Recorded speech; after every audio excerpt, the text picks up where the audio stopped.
যেই অভিজ্ঞতাগুলো পেতে আমাদের আগে ঠান্ডার মধ্যে পাহাড়ে যেতে হতো, সেই একই জিনিস বাড়ির জানলা দিয়ে আরাম করে হিটার চালিয়ে দেখতে কেমন লাগে। ছোট থেকে এই তুলোর মতো বরফ পড়তে দেখাটা যেন স্বপ্নের মতো লাগতো। সেরকমই এক এক্সপিরিয়েন্স এই 2024-এর জানুয়ারি মাসে দেখতে পাই আমরা। আর এই মুহূর্তটার আনন্দ নেওয়ার সময় কাছে পেয়ে যাই এক পুরনো বন্ধুকে। আমি আটকে যাব। ভালো হয়েছে। আজকে ছিল, সেটা অলরেডি ক্যান্সেল হয়ে গেছে। এই গল্পে বাঙালির মাছ ভাজা খেতে খেতে স্নোফল দেখার আনন্দ ছাড়াও আপনাদের নিয়ে যাব এক আলাদাই জগতে, যেখানে গেলে আর মাটিতে পা পড়বে না, বরং হারিয়ে যাবেন এরোপ্লেন আর স্পেসের দুনিয়ায়। ফিরে এলাম এক নতুন এক্সপিরিয়েন্স নিয়ে এক পুরনো বন্ধুর সাথে। Wacky Adventure presents a story about experiencing new things with an old friend. 2 বছর পর সময় হলো। কি খবর? হ্যালো।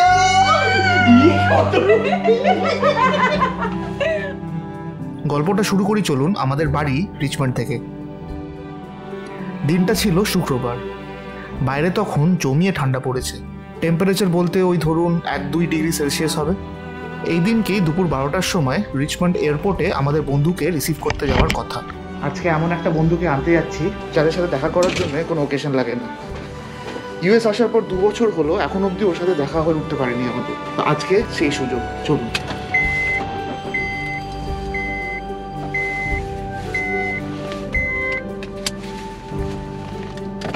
যে বন্ধুটাকে আনতে যাচ্ছি তার সাথে আমাদের দুজনেরই বন্ধুত্ব ওই ধরুন 13-14 বছর হতে চলল।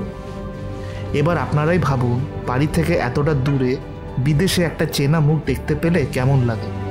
এয়ারপোর্ট পৌঁছাতে গিয়ে সব পুরনো স্মৃতিগুলো চোখের সামনে ভেসে ওঠে। বন্ধুটার নাম সোহম। আন্ডার গ্র্যাজুয়েশনের টাইম থেকেই আমাদের বন্ধুত্ব। থাকে ও ইউএসএতে টেনেসি স্টেটের মেমফিস নামের একটা শহরে। অনেক কম লোকজনই আছে যাদেরকে আমরা এই দেশে এত বছর ধরে চিনি। আর যবে থেকে আমরা এখানে আছি, এই 2 বছরে দেখা করার সুযোগ হয়েছে আরও কম লোকজনের সাথে। তাহলে জাস্ট ইমাজিন একটা নতুন দেশে পুরনো বন্ধু, এক্সাইটমেন্টটা কতটা হতে পারে। সকাল থেকেই ফ্লাইট স্ট্যাটাসের দিকে তাকিয়ে বসেছিলাম যে কখন ওর ফ্লাইটটা ল্যান্ড করবে। পৌঁছে গেলাম এয়ারপোর্ট। এটা পার্কিং একটা পেয়েছি ফাঁকা, এখানেই ঢুকিয়ে দিয়েছি, বেশি আর খোঁজাখুঁজি করলাম না। আর ওইদিকে হলো এয়ারপোর্ট। তো এখন পার্কিংয়ে দেখে এখনও 20 মিনিট আছে ওর অ্যারাইভেল টাইমে। তো পৌঁছাক, এখন মিড এয়ারে হয়তো মেসেজ করলেও হয়তো পাবে না, তারপর দেখা করাচ্ছি আপনাদের।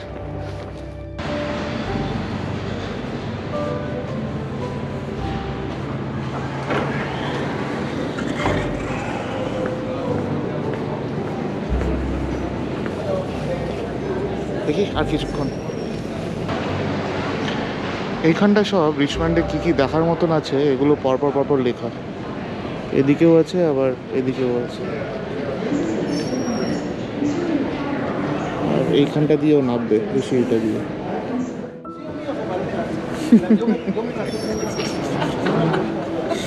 দু বছর পর সময় হলো।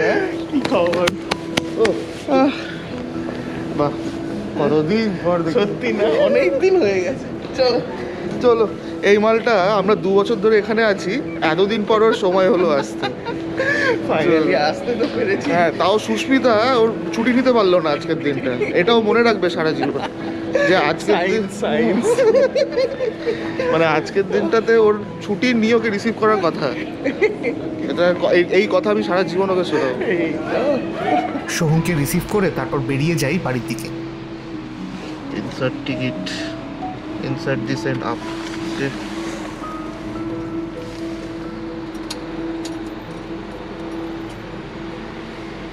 সুন্দর। এতক্ষণে সুস্মিতা হাফ ডে ছুটি নিয়ে বাড়ি পৌঁছে যায়।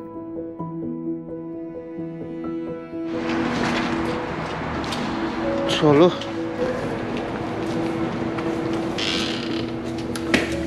ঢুক ঢুক ঢুক।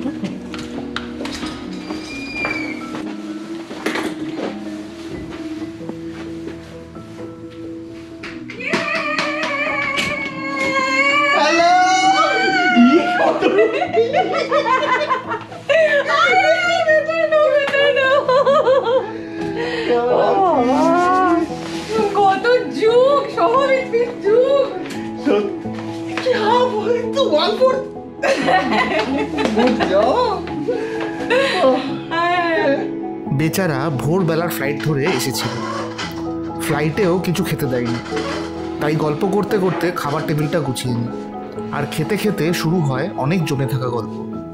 রাইস দি দাঁড়া, এই রাইস তো আরেকটু তো নেই। খাওয়া কমিয়ে দিয়েছিস নাকি? আমি এই কমই খাই, আমি যেটুকু খাই ওইটুকুই স্টোর হয়ে যায়। পুরো আমাদের মতন ভাত, জামাইকান ফুড এটা। আরে জামাইকান ফুড যে এত ক্লোজ টু ইন্ডিয়ান ফুড আমার ধারণা ছিল না। মানে ইন্ডিয়ান মানে আমাদের ঘরোয়া খাবার যে ধারণারই বাইরে। Thank you women in science. বাহ, এটা হচ্ছে ট্রাভেল ম্যাপ, যেখানে যেখানে যাবে স্ক্র্যাচ করতে। আরে সাবাস, এটা তো আমার জন্য ideal.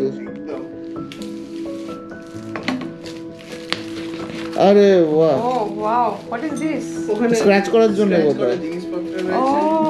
So every time you visit. আরে বাস, গুড। এটা পুরো অনেকগুলো স্ক্র্যাচ হয়েও যাবে। Yes. এক্স্যাক্টলি। এগুলো আমেরিকার ম্যাপ, এগুলোর মধ্যে যেই স্টেটে স্টেটে আমরা গেছি সেইগুলোকে স্ক্র্যাচ করব। And This is nice. Very nice. কই তোর গিফটটা আবার খুলে দেখা। এই যে এটাতে হচ্ছে উমেন ইন সায়েন্স, এরকম 50 জন ফিয়ারলেস উমেন সায়েন্টিস্ট বা যাদের কন্ট্রিবিউশন আছে ইন সায়েন্স তাদের সম্বন্ধে একটা ইলাস্ট্রেশন করা বই। এবং শুরু হয়েছে 350 কমন এরা থেকে। বাপ রে, ইমাজিন, দিস ইজ নাইস। এই এরকম করে সব বায়োগ্রাফি লেখা। হ্যাঁ, this is very inspiring actually. Thank you Sohan.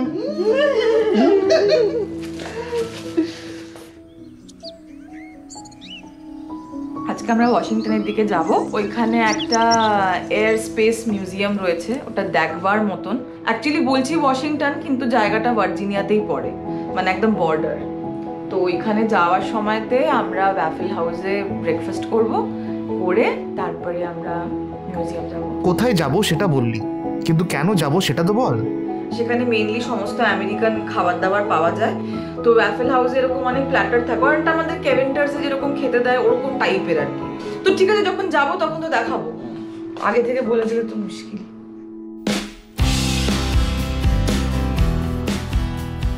সেই দিন ঘুম থেকে ওঠা হয়েছিল দেরি করে।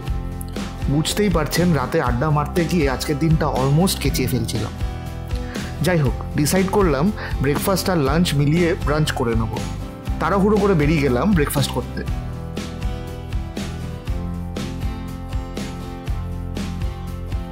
উইকেন্ড মানে ছুটি, তাই রাস্তা একেবারেই ফাঁকা। 10 মিনিটের মধ্যে পৌঁছে যাই ওয়াফেল হাউস।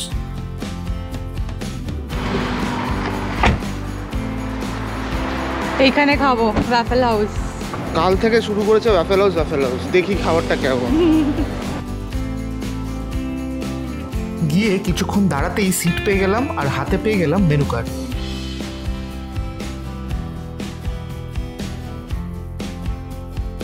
আমরা যেরকম আমাদের দেশে চা খাই, এখানে খায় কফি।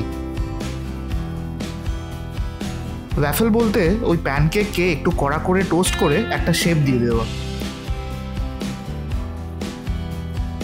তবে ব্যাপারটা শুধু ওয়াফেল অবধি সীমিত ছিল না, তার সাথে অর্ডার হয় আরো অনেক কিছু। এই দেখুন না, ব্রেকফাস্টের বাহার দেখলে আর লাঞ্চের কথা মাথায় আসবে না। দিনের বেলা সারাদিন ঘোরার পর একেবারে রাতে ডিনার।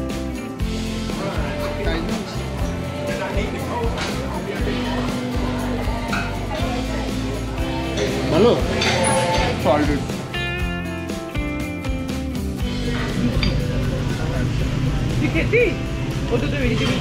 না না, আমি টমেটো খাই, কিন্তু আমার কাঁচা টমেটো ভালো লাগে না। আমি রান্নার টমেটো আবার একটু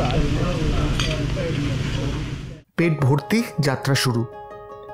এইখান থেকে বেরিয়ে হাইওয়ে না ধরে কান্ট্রি রোড ধরি। কান্ট্রি রোড বলতে মনে করুন বড় বড় হাইওয়ে ছেড়ে টাউন আর গ্রামের রাস্তার মধ্যে দিয়ে যাচ্ছেন। যেতে যেতে ইম্যাজিন করছিলাম এই জায়গাটা ফলের সময় কেমন লাগবে। সব কটা গাছ আলাদা আলাদা রঙের। শীতকালে গাছের একটাও পাতা থাকে না, সব কটা গাছ ন্যাড়া। হাইওয়ে দিয়ে গেলে বোকা বোকা শুধু রাস্তা, আর গাড়ির থেকে এই কান্ট্রি রোডসের বেশ ভালো সিনারি দেখা যায়। তাই ভাবলাম ঘুরতে ঘুরতে যাই। রাস্তায় আস্তে আস্তে হঠাৎ আমরা দেখলাম একটা বুদ্ধিস্ট টেম্পলের মতো একটা সাইনবোর্ড রয়েছে। তো রোড ট্রিপ করার তো এটাই মজা, যে যখন তখন ডেস্টিনেশন বা জার্নিগুলোকে একটু নিজেদের মতন করে এদিক ওদিক করা যায়। তো মৌসাম হঠাৎই বললো যে আজকে ওয়েদারটাও এত সুন্দর রয়েছে, তো চল দেখে আসি। তো আবার আমরা সামনে থেকে গাড়ি ঘুরিয়ে এখন ওই বুদ্ধিস্ট টেম্পলটা ম্যাপে দেখে নিলাম, ওই দিকে যাচ্ছি। এটা ওই অ্যাঙ্কার ওয়াট বা ওই ধরনের, মানে south east Asian Buddhist temple.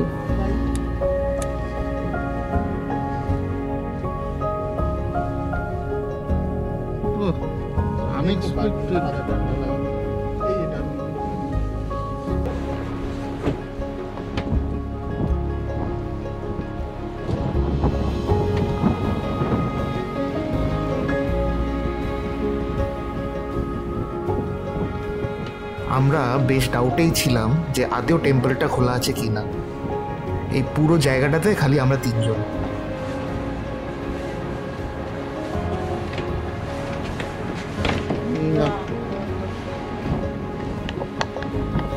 না, লাখ খারাপ, বন্ধই দেখছি।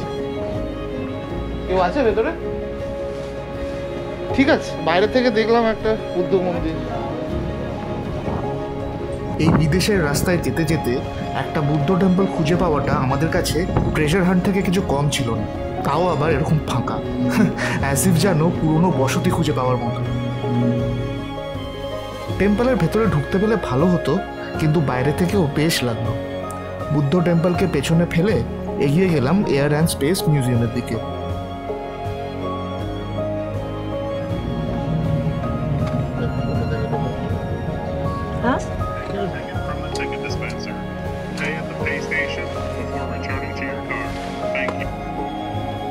টিকিট নিতে হবে। কোথায় বললো? পে স্টেশন মনে আছে, ওইখানে একটা কাউন্টার আছে, ওই রিসেপশনের সামনে, ওইখানে পে করতে হবে। পার্কিং ফি ছিল $15, কিন্তু মিউজিয়ামের ভেতরে এন্ট্রি ফ্রি। চলে এসেছি আমরা। এটা একটা পুরনো এরোড্রোম আর কি, আর ওইখানে গেলে এটিসির একটা ফিলিং পাওয়া যায়।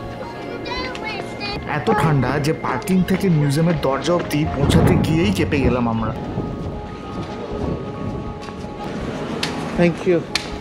বিল্ডিংয়ের ভেতর ঢুকে একটু শান্তি পাই। মিউজিয়ামের ভেতরে ঢোকার সাথে সাথেই অ্যান্টিসিপেশন আর এক্সাইটমেন্ট দুটোই বাড়তে থাকে। যারা প্লেন বা স্পেস শাটল ইত্যাদির ওপর চর্চা করেন তাদের কাছে এই জায়গাটা ডিজনিল্যান্ডের থেকে কিছু কম নয়। কিছু প্লেনের নাম তো আমরাও শুনেছি নিউজ বা ইন্টারনেটের মাধ্যমে, যেরকম ব্ল্যাকবার্ড SR-71 বা কনকর্ড বা স্পেস শাটল ডিসকভারি। তাদেরকে সত্যিকারের সামনে দেখতে পাবো সেটা ভাবিনি। অনেক দিন ধরেই ওয়েট করেছিলাম এই জায়গাটায় আসবো বলে। আজকে গিয়ে সেই সুযোগটা হলো। চলুন ভেতরে দেখতে দেখতে বাকি গল্প করি। এটা হচ্ছে তোর মিলিটারি সেকশন। কিছু জিনিস আছে যেগুলো স্থান কাল পাত্র নির্বিশেষে প্রায় সমস্ত শিশু মনেই দাগ কেটে যায়। এমনই এক জিনিস হলো এরোপ্লেন। সে ছিল এক ধরাছোঁয়ার বাইরের জিনিস। প্লেন দেখলেই অবাক হয়ে তাকিয়ে থাকতাম আকাশের দিকে। বড় হওয়ার সাথে সাথে এই অনুভূতিটা কোথায় যেন হারিয়ে গেছিল, কিন্তু এই মিউজিয়ামটায় এসে আবার যেন ফিরে পেলাম খুব চেনা একটা ছোট্টবেলার অবাক করা মুহূর্ত। আকাশের গায়ে যে প্লেনগুলোকে খুদে খুদে দেখায় সেগুলো চোখের সামনে তাদের ইয়া বড় চেহারা নিয়ে বিরাজমান। এ জিনিস নিজের চোখে না দেখলে বোঝানো খুব মুশকিল।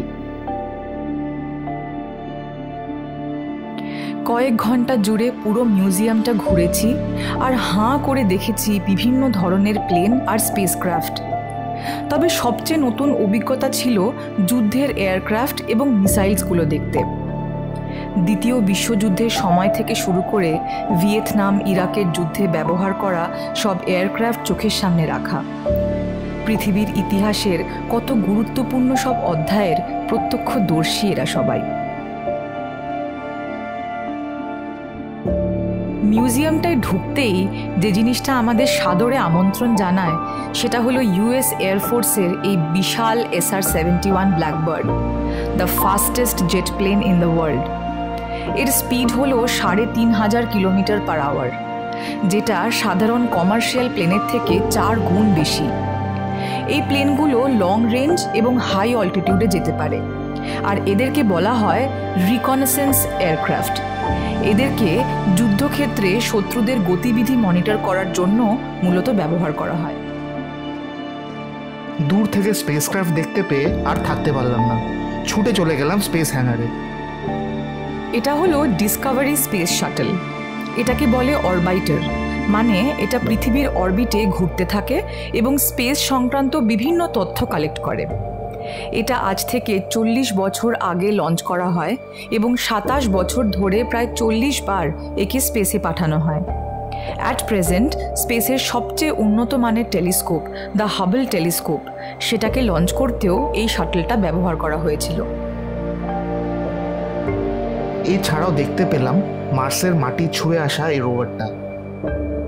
না জানি কত জেনারেশন, কত বছর ধরে এর পেছনে কাজ করছে, যার রেজাল্ট আমরা দেখতে পাচ্ছি। আর দেখতে পেলাম অ্যাপোলো 11-এর সেই কমান্ড মডিউল, যেটাতে করে নীল আর্মস্ট্রং চাঁদের মাটিতে প্রথম পা রেখে আবার পৃথিবীর বুকে ফিরে আসেন। এছাড়াও এই স্পেস হ্যাঙ্গারের মধ্যে অনেক কিছু ছিল যেগুলো আমাদের সীমিত জ্ঞানের জন্য আপনাদেরকে হয়তো বুঝিয়ে উঠতে পারছি না, কিন্তু হ্যাঁ, ক্যামেরা ঘুরিয়ে দেখাতে পারি। অনেকক্ষণ স্পেস হ্যাঙ্গারে ঘোরাঘুরি করার পর আমরা চলে আসি আবার প্লেনের দিকে। এটা হচ্ছে একটা স্পেশাল সুপারসনিক এয়ারলাইন। এটা তৈরি হয়েছিল যেটা আটলান্টিক মহাসাগর ক্রস করতে পারে ইন অলমোস্ট 4 আওয়ার্স, কি লেস দ্যান 4 আওয়ার্স। মানে আমরা যে ডিস্টেন্সটা কভার করি নর্মালি 14 ঘন্টা লাগে, নিউ ইয়র্ক থেকে লন্ডন ইন জাস্ট 6 আওয়ার্স এই ফ্লাইটটাতে যাওয়া যেত। এই সুপারসনিক প্লেনটা এয়ার ফ্রান্স আর ব্রিটিশ এয়ারওয়েজ এদের যৌথ উদ্যোগে হয়েছিল। ফর 25 ইয়ার্স এটা সার্ভিস দিয়েছে, কিন্তু তারপরে এরা খরচা তুলে উঠতে পারেনি, বিকজ এটা অত্যন্ত এক্সপেন্সিভ এবং 100 জন প্যাসেঞ্জারকে নিয়ে ফ্লাই করতো। তো ফাইনালি ফিনান্সিয়াল রিজনের জন্য এটা ফাইনালি বন্ধ হয়ে যায়। বাট দিস ইজ ইনসেন, মানে যেই ডিস্টেন্সটা আমরা মোর দ্যান 10 আওয়ার্স 12 আওয়ার্স 14 ঘন্টায় কভার করি, সেটা এখানে মানে 5-6 ঘন্টা ইজ মানে সুপার। এরপর আমাদের চোখে পড়ে দ্বিতীয় বিশ্বযুদ্ধে ব্যবহার করা কিছু জাপানিজ ফাইটার প্লেন।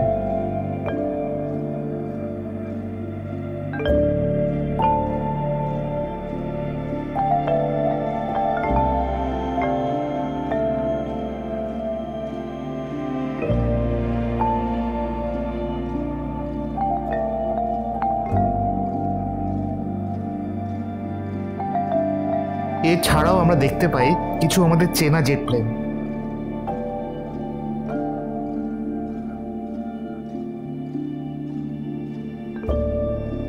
আর এবার আমরা যাবো এই ওপরে অবজারভেশন ডেকে, 16 তলা, এখান থেকে পুরো ওপর অব্দি 16 তলা। এই জায়গাটা আগে ওয়াশিংটন এয়ারপোর্টে এয়ার ট্রাফিক কন্ট্রোল টাওয়ার ছিল, সেটাকে এখন একটা অবজারভেশন ডেকে কনভার্ট করেছে। ওই দিকে রানওয়েটা। এইখান থেকে এয়ার ট্রাফিক কন্ট্রোলের একটা ফিল পাওয়া যায়, আর দেখতে পাওয়া যায় অসংখ্য ল্যান্ডিং আর টেক অফ।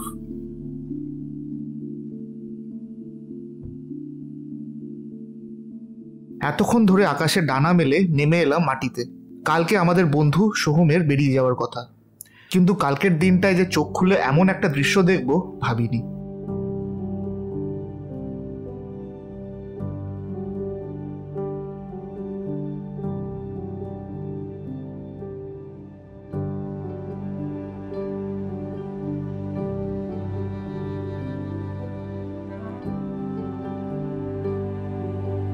দিনটা শুরু হলো এক ড্রিম সিকোয়েন্সের মতন। উইন্টার ভ্যাকেশন স্পেশাল কুলু, মানালি বা কাশ্মীর যাই আমরা এই বরফের দর্শন পেতে। মাঙ্কি টুপি চাপিয়ে, ঠোঁটে বোরোলিন ঘষে, হাড় হিম করা ঠান্ডায় কাঁপতে কাঁপতে এই দৃশ্য উপভোগ করেছি হয়তো আমরা অনেকেই।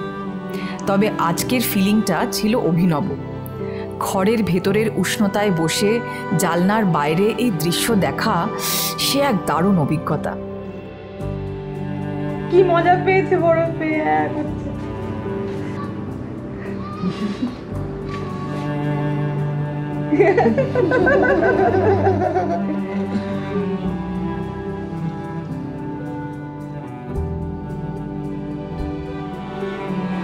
এই বড় বড় হয়ে গেল ফ্লেক্স গুলো।